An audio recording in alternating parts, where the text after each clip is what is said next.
ఎందుకంటే నువ్వు ఇట్లా వస్తున్నావు అనుకో, ఎందుకు వస్తున్నాడబ్బా అని నాకు ఆ ఆలోచన వస్తుంది. హాయ్ హలో నమస్తే, welcome to mister Rama media. నేను మీ anchor Ramavath. Yes, YS Jagan చేస్తున్న వింత డిమాండ్స్ అని చెప్పేసి ప్రస్తుతం ఈ వీడియో నేను చేయబోతున్నాను.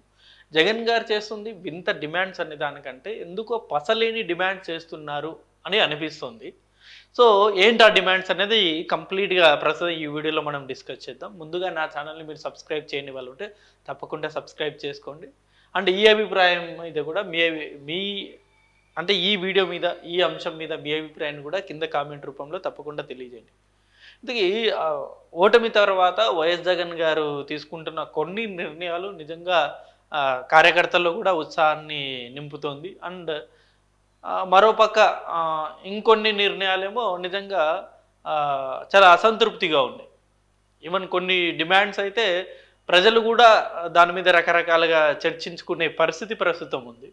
ఇందుకే వైఎస్ జగన్ గారు చేస్తున్న డిమాండ్స్ ఏంటి, నిజంగా వాటిలో ఎంతవరకు న్యాయం ఉంది, దాన్ని ఎంతవరకు సాధ్యాసాధ్యాలు ఉన్నాయి ప్రస్తుతం మనం ఈ వీడియోలో చూద్దాం.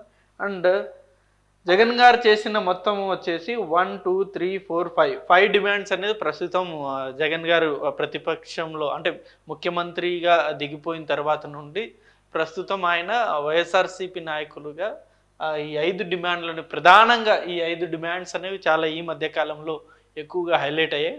అందులో మొదట ఈవీఎం ట్యాంపరింగ్ చేశారు, బ్యాలెట్ ఓటింగ్ జరగాలి అని చెప్పేసి ఫస్ట్ ఎప్పుడైతే జగన్ గారు ఓడిపోయారో, ఓడిపోయిన తర్వాత ఈ అంశం అనేది ఆయన హైలైట్ చేశారు. ఎక్కడో తప్పు జరిగింది, మా అబ్బతాతల ఓట్లు ఏమైపోయాయో తెలీదు, అక్క చెల్లెమ్మల ఓట్లు ఏమయ్యాయో తెలీదు, ఎక్కడో తప్పు జరిగింది. సో ఇది ఈవీఎం ట్యాంపరింగ్ మేబీ జరిగిండొచ్చు, బట్ దానికి ఆధారాలు అయితే లేవు, బట్ అలాంటివి ఏమన్నా జరిగిండొచ్చు అని చెప్పేసి ఒక డౌట్ని కూడా ఆయన రైజ్ చేశారు. డౌట్ రైజ్ చేయడమే కాదు, ఇకపై ఈవీఎం ద్వారా ఓటింగ్ అనేది కాకుండా బ్యాలెట్ పేపర్ ద్వారా ఓటింగ్ అనేది జరగాలి, అలా జరిగితేనే నిజంగా ప్రజాస్వామ్యంలో ప్రజలు నిజంగా ఎవరి వైపు ఉన్నారు అని చెప్పేసి తెలుస్తుంది అని చెప్పేసి వైఎస్ జగన్ గారు ఫస్ట్ డిమాండ్ చేసిన పాయింట్ ఇది. అంటే దీని మీద రకరకాల కామెంట్స్ అనేవి వస్తున్నాయి. గతంలో వైఎస్ఆర్సీపీ పార్టీకి 151 స్థానాలు వచ్చినప్పుడు ఇదే వైఎస్ జగన్ గారు, అప్పుడు ఇదే చంద్రబాబు నాయుడు గారు ఈవీఎం మీద కొంచెం డౌట్ ఉంది అని చెప్పేసి విమర్శలు చేసినప్పుడు ఇదే వైఎస్ జగన్ గారు ఈవీఎంలో ఎలాంటి ప్రాబ్లం అనేది లేదు అని చెప్పేసి గతంలో ఆయన మాట్లాడిన మాటలు కూడా ఇప్పుడు ప్రస్తుతం టీడీపీ జనసేన నాయకులు వైరల్ చేస్తున్నారు. సో అండ్ దీని మీద సుప్రీంకోర్టు కూడా క్లియర్ కట్గా ఆదేశాలు ఇవ్వడం జరిగింది. ఈవీఎంలో ఎలాంటి ట్యాంపరింగ్ అనేది జరగట్లేదు, మీరు ఓటింగ్ అనేది నిర్వహించవచ్చు అని చెప్పేసి సుప్రీంకోర్టు కూడా దీని మీద ఆర్డర్స్ అనేది ఇవ్వడం జరిగింది. సో బట్ ఈవీఎం ట్యాంపరింగ్ జరిగిందని చెప్పేసి స్టిల్ ఇప్పటికీ వైఎస్ఆర్సీపీ నాయకులు, వైఎస్ఆర్సీపీ కార్యకర్తలు చెప్తున్న మాట. నెక్స్ట్ వచ్చేసి ప్రజాస్వామ్యాన్ని కాపాడండి అని. అంటే ప్రస్తుతం ఏపీలో జరుగుతున్న పరిణామాల మీద వైఎస్ జగన్ గారు తన స్టాండ్ తీసుకొని ఎప్పుడైతే ఈ కార్యకర్తల మీదో లేకపోతే నాయకుల మీదో దాడులనేది చేస్తున్నాడో, దాడులనేది జరుగుతున్నాయో, ఆ దాడుల నేపథ్యంలో నిజంగా ఇప్పుడు ఆంధ్రప్రదేశ్లో ప్రజాస్వామ్యం అనేది చనిపోయింది, ప్రజాస్వామ్యం అనేది లేదు, రెడ్ బుక్ రాజ్యాంగం మాత్రమే నడుస్తుంది.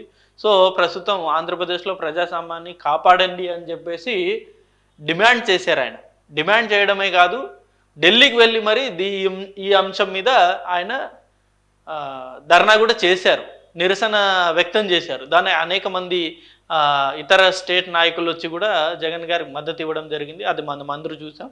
బట్ ప్రజాస్వామ్యాన్ని కాపాడండి అని చెప్పేసి జగన్ గారు డిమాండ్ చేస్తున్న అంశం మీద కూడా రకరకాల కామెంట్స్ అనేవి వస్తున్నాయి.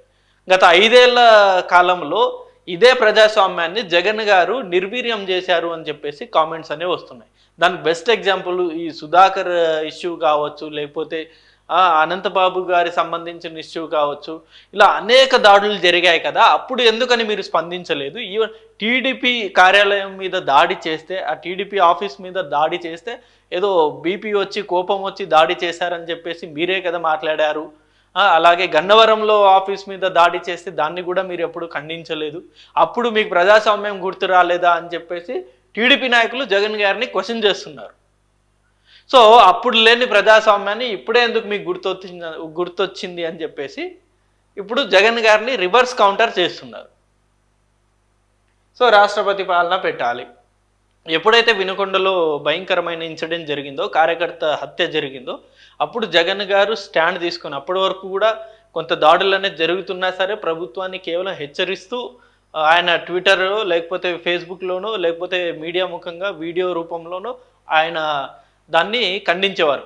బట్ ఎప్పుడైతే వినుకొండలో ఇన్సిడెంట్ అనేది జరిగిందో, దారుణమైన ఇన్సిడెంట్ జరిగిందో, అప్పుడు ఆయన స్టాండ్ తీసుకున్నారు. ఎస్, ఇలాగే కంటిన్యూ అయితే కార్యకర్తలకి ఇంకా ఇబ్బంది కలుగుతుందని చెప్పేసి దీన్ని ఎలాగైనా ఫుల్ స్టాప్ పెట్టాలని చెప్పేసి రాష్ట్రపతి పరిపాలన విధించాలని చెప్పేసి ఢిల్లీకి వెళ్ళి మరి అక్కడ ధర్నా చేశారు. ఆ రాష్ట్రంలో ప్రజాస్వామ్యం చనిపోయింది, ఇక్కడ ఎలాంటి అంబేద్కర్ గారు రాసిన రాజ్యాంగం అనేది ఇక్కడ నడవట్లేదు, లోకేష్ గారు తీసుకొచ్చిన రెడ్ బుక్ రాజ్యాంగం మాత్రమే నడుస్తుంది, సో ఇక్కడ రాష్ట్రపతి పరిపాలన పెట్టాలి అని చెప్పేసి డిమాండ్ చేశారు ఆయన. బట్ దీని మీద ఎలాంటి ఇంతవరకు సెంట్రల్ కావచ్చు లేకపోతే స్టేట్ గవర్నమెంట్ కావచ్చు దీని మీద ఎలాంటి స్పందన అనేది లేదు, ఇంతవరకు స్పందించలేదు. స్పందించకపోవడమే కాకుండా దీనికి రివర్స్ కౌంటర్ వేస్తున్నారు. ఇందాక మనం మాట్లాడుకున్నట్టు గతంలో సుధాకర్ బాబు విషయంలో కావచ్చు లేకపోతే అనంత్ బాబు గారి అంటే డ్రైవర్ని చంపిన ఇష్యూలో కావచ్చు, ఇలా అనేక రకరకాల కామెంట్స్ గతంలో అనేక రకరకాల సంఘటనలు జరిగాయి కదా. అప్పుడు ఎందుకు మీరు స్పందించలేదు, అప్పుడు ఎందుకు మీరు రాష్ట్రపతి పరిపాలన డిమాండ్ చేయలేదు, ఇప్పుడు మాత్రమే మీరు ఎందుకు డిమాండ్ చేస్తున్నారని చెప్పేసి టీడీపీ వాళ్ళు వైఎస్ జగన్ గారిని కౌంటర్ చేస్తున్నారు. సో రాష్ట్రపతి పరిపాలన పెట్టాలని చెప్పేసి వైఎస్ జగన్ గారు కోరుకున్నారు, కానీ ఆ దిశగా అయితే ఎలాంటి అడుగులు అయితే పెట్టలేదు. అంటే రాష్ట్రపతి పరిపాలన అసాధ్యం, జగన్ గారికి కూడా తెలుసు. రాష్ట్రపతి పరిపాలన పెట్టాలంటే అది చాలా విషయాలు అందులో ఇంక్లూడ్ అయి ఉంటాయి. సో అవి తెలిసినా సరే జగన్ గారు ఎందుకో రాష్ట్రపతి పరిపాలన పెట్టేసి డిమాండ్ అనేది చేశారు. బట్ దాని తర్వాత ఆ సంఘటన మీద వెనక్కి అనేది తగ్గారు. వెనక్కి తగ్గిన ప్రస్తుతం అయితే ఇంకా దాడులు అనేది చేస్తూ ఉన్నారని చెప్పేసి జగన్ గారు భావిస్తున్నారు. త్వరలో హైకోర్టు సుప్రీంకోర్టులో కూడా వీటి మీద పిటిషన్ వేస్తా అని చెప్పేసి నిన్న చెప్పడం జరిగింది. ఎక్కడైతే విజయవాడలో కార్యకర్తల నాయకుల్ని పరామర్శించిన తర్వాత ఆయన ఇదే స్టేట్మెంట్ ఇచ్చారు. ప్రస్తుతం జరుగుతున్న దాడుల మీద హైకోర్టు అండ్ సుప్రీంకోర్టు తలుపులు తడతామని చెప్పేసి ఆయన చెప్పడం జరిగింది. సో రాష్ట్రపతి పరిపాలన డిమాండ్ అనేది కూడా అంత పసలేని డిమాండ్ చేశారు జగన్ గారు.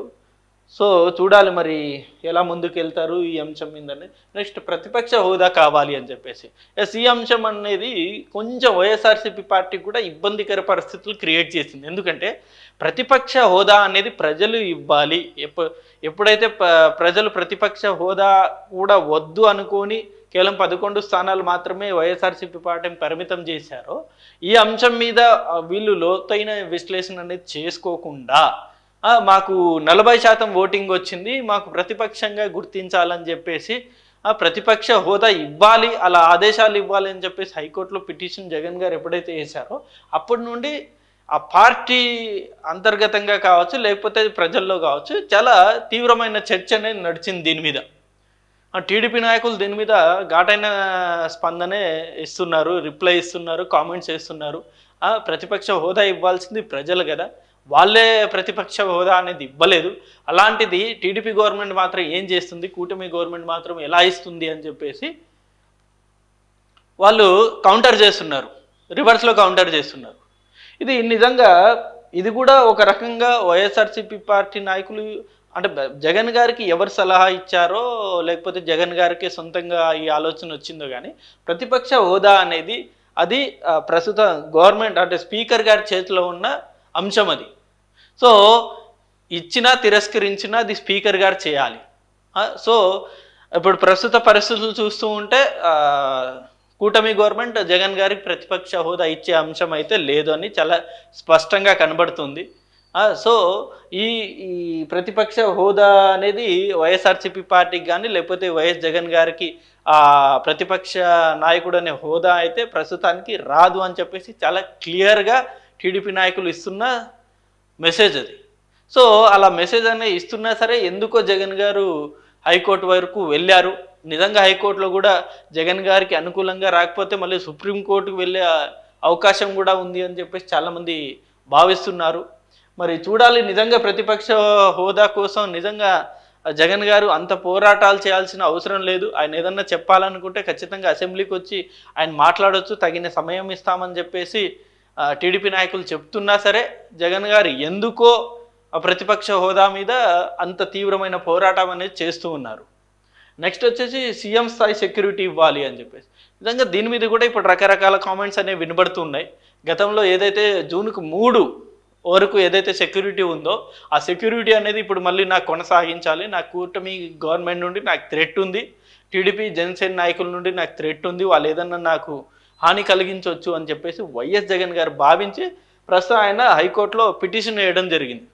అది ఎలాగైనా నాకు గతంలో ఉన్న సెక్యూరిటీని కొనసాగించేలా మీరు ఆదేశాలు ఇవ్వాలి అని చెప్పేసి ఆయన హైకోర్టులో పిటిషన్ వేశారు. అంటే జూన్ 3 వరకు ఆయనకు ఉన్న సెక్యూరిటీ ఏంటి, 900 మెంబర్స్ తోటి ఆయనకి హై సెక్యూరిటీ అనేది ఉండేది.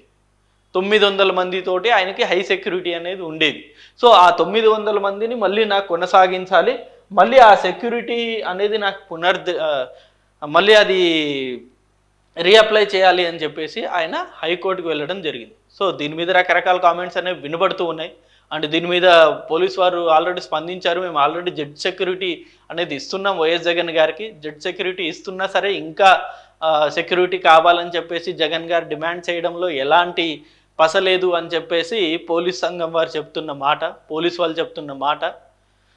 సో అండ్ అలాగే ఇటు గవర్నమెంట్ తరపున అంటే టీడీపీ నాయకులు కావచ్చు, జనసేన నాయకులు కావచ్చు, వీళ్ళు కూడా ఇదే మాట చెప్తున్నారు. 900 మెంబర్స్ని మళ్ళీ సెక్యూరిటీగా ఎలా కల్పించాలి, ఆల్రెడీ సీఎం స్థాయి లెవెల్లో సెక్యూరిటీ కాకున్నా సరే మాజీ సీఎం స్థాయిలో ఆయనకి మేము ఆల్రెడీ సెక్యూరిటీ అనేది ఇస్తున్నాము. సో ఆ సెక్యూరిటీ సరిపోతుంది, ఎలాంటి థ్రెడ్స్ అనేవి లేవు వైఎస్ జగన్ గారికి అని చెప్పేసి వీళ్ళు చెప్తున్న మాట. సో ఇలాంటి అనేక డిమాండ్స్ అనేవి ప్రస్తుతం వైఎస్ జగన్ గారు చేస్తూ ఉన్నారు. అందులో ఈవీఎం ట్యాంపరింగ్ మీద, ప్రజాస్వామ్యాన్ని కాపాడండి అని చెప్పేసి, రాష్ట్రపతి పరిపాలన పెట్టాలని, ప్రతిపక్ష హోదా ఇవ్వాలని, సీఎం స్థాయి సెక్యూరిటీ ఇవ్వాలి అని చెప్పేసి. సో వీటన్నిటి మీద ప్రస్తుతం అయితే వైఎస్ జగన్ గారు చాలా సీరియస్గానే ముందుకెళ్తున్నారు. అండ్ ఇందులో ముఖ్యంగా వచ్చేసి ఈ ప్రతిపక్ష హోదా అండ్ సీఎం స్థాయి సెక్యూరిటీ మీద అయితే ప్రస్తుతం ఆయన హైకోర్టుకు వెళ్ళారు. అండ్ త్వరలో రాష్ట్రంలో జరుగుతున్న దాడుల మీద కూడా ఆయన హైకోర్టుకి వెళ్ళబోతున్నారని చెప్పేసి నిన్న స్పష్టంగా ఆయన చెప్పడం జరిగింది. సో ఎందుకో అంటే ఈ డిమాండ్స్ ఏవైతే వైఎస్ జగన్ గారు చేశారో, ఈవీఎం ట్యాంపరింగ్ వద్దు, ఈవీఎం వద్దు, బ్యాలెట్ బాక్స్ ఉండాలి అని చెప్పేసి, అలాగే ప్రజాస్వామ్యాన్ని కాపాడండి, లేకపోతే రాష్ట్రపతి పరిపాలన, ప్రతిపక్ష హోదా, సీఎం స్థాయి సెక్యూరిటీ, ఇవేవి సాధ్యపడేలా లేవు, సాధ్యపడేలా కనిపిస్తలేదు. నిజంగా ప్రతిపక్ష హోదా అనేది నాకు తెలిసి కోర్టు కూడా దాన్ని మేబీ యాక్సెప్ట్ చేయకపోవచ్చు, చేయకపోవచ్చు, మేజర్గా అయితే కోర్టు కూడా యాక్సెప్ట్ చేయకపోవచ్చు. ఇక సెక్యూరిటీ విషయంలో అంటారా, ఆల్రెడీ Z+ కేటగిరీ సెక్యూరిటీ అనేది ఇస్తున్నారు కాబట్టి దానికి మించి ఇంకా సెక్యూరిటీ ఏమి ఇస్తారు, మరి కోర్టు ఏం తీర్పిస్తుంది అన్నది కూడా సందేహమే. సో ప్రస్తుతానికైతే ఇవి డిమాండ్స్ ఉన్నాయి. వీటిలో ఏది నెరవేరుతుందో ఏది నెరవేరదో తెలియని పరిస్థితి. అండ్ వీటిలో చాలా మటుకు పసలేని డిమాండ్స్లానే కొన్ని కనబడుతూ ఉన్నాయి. సో ఇది వీడియో. అండ్ ఈ అంశం మీద ఏదైతే వైఎస్ జగన్ గారు చేస్తున్న ఈ డిమాండ్స్ ఏవైతే ఉన్నాయో ఈ అంశం మీద మీ అభిప్రాయాన్ని కూడా కింద కామెంట్ రూపంలో తెలియజేయండి. And thank you for watching this video. Thank you.